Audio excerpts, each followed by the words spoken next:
பிஸ்மில்லாஹிர்ரஹ்மானிர்ரஹீம். அன்பான சகோதர சகோதரிகளுக்கு அஸ்ஸலாமு அலைக்கும் வரஹ்மத்துல்லாஹி வபரகாத்.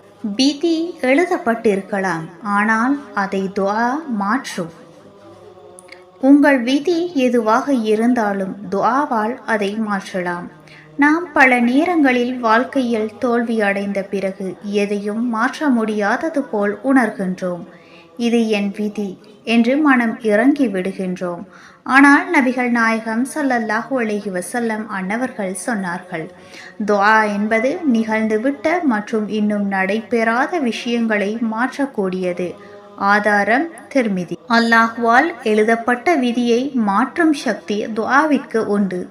ஆனால் அதற்கான திறவுகோல்தான் துஆ.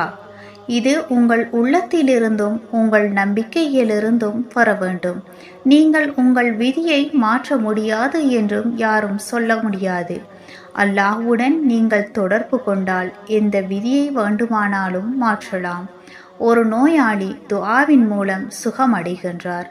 ஒரு இல்லாதவர் துஆவின் மூலம் சொத்துள்ளவராகின்றார். ஒரு வீழ்ந்தவர் துஆவின் மூலம் உயர்ந்தவராகின்றார். விதி நிர்ணயிக்கப்படும் போது கூட துஆ அதில் இடம்பெற்றிருக்கும். அல்லாஹ் அனைத்தையும் அறிந்தவன். ஆனால் அவன் கருணை எல்லையில்லாதது. அவனிடம் கேட்கும் ஒவ்வொரு முறையும் உங்கள் நிலையை மாற்றும் வாய்ப்புள்ளது. நீங்கள் கையுயர்த்தும் போது வானங்கள் திறக்கப்படும். விதி எழுதப்பட்டிருக்கலாம், ஆனால் அது உங்கள் துஆவை மீறி செல்லாது என்று நம்புங்கள். வஸ்ஸலாம்.